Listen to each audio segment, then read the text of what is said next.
एक शिकायत भी है। यह भी नहीं है कि कांग्रेस पार्टी गुजरात में कमियां नहीं है, ये कहना पड़ेगा, कहना पड़ेगा। कमी क्या है? एक कार्यकर्ता ने मुझे बहुत अच्छी तरह बताया, कांग्रेस पार्टी के कार्यकर्ता ने, राहुल जी कहता है मुझे, राहुल जी ये कांग्रेस पार्टी में एक मुश्किल है, दो तरीके के घोड़े होते हैं, एक रेस का घोड़ा होता है, दूसरा शादी का घोड़ा होता है। ये आप कभी कभी कांग्रेस पार्टी क्या करती है, रेस के घोड़े को शादी में भेज देती है और शादी के घोड़े को रेस में लगा देती है। तो उसने कहा ये आप बंद करा दीजिए, रेस के घोड़े को आप रेस दौड़ाइए और शादी के घोड़े को आप शादी में भेजिए। तो ये हमें गुजरात में करना है। जो रेस का घोड़ा है, जो तैयार है, दौड़ने के लिए तैयार है, उसको रेस में लगाना चाहिए। और जो हमारे शादी के घोड़े हैं, जो हैं वो हैं, उनको हमें शादी में बारात में नचा देना चाहिए।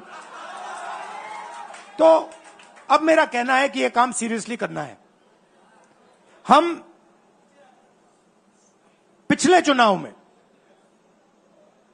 आप भी जानते हो, मैं भी जानता हूं कि हम बीजेपी से पिछले चुनाव में नहीं लड़े थे, ठीक से नहीं लड़े थे। उससे पहले चुनाव में 2017 में हम 3 महीने कह लो, 4 महीने कह लो, 4 महीने 3 महीने हम लड़े और नतीजा आपने देखा। आपने देखा, गुजरात के सीनियर नेताओं ने मुझे बस में कहा, मैं बता रहा हूं आपको इनसाइड ट्रैक, मुझे बस में कहा कि राहुल जी गुजरात में हमें 40 सीटें मिलेंगी। मैंने उनसे कहा 40 नहीं, हम चुनाव जीतने जा रहे हैं। और 16 सीट से हम चुनाव हारे। अब 3 साल है, 3 महीने में हम फिनिश लाइन तक पहुंच गए थे।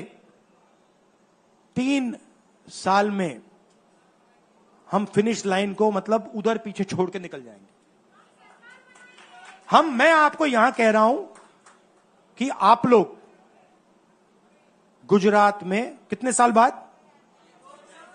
30 साल हो गए, 30 साल हो गए, मैं आपको बता रहा हूं, मानो ना मानो, आप में से 50% अभी मान रहे हैं और 50% कह रहे नहीं भैया नहीं होगा। जो 50% मान रहे हैं, मैं आपसे बात कर रहा हूं, जो 50% मान रहे हैं, मैं आपसे बात कर रहा हूं, आप लड़ जाओ और ये बाकी 50% बैठे हैं, उनकी माइंड बदल दो, नैया पार हो जाएगी, सरकार बन जाएगी।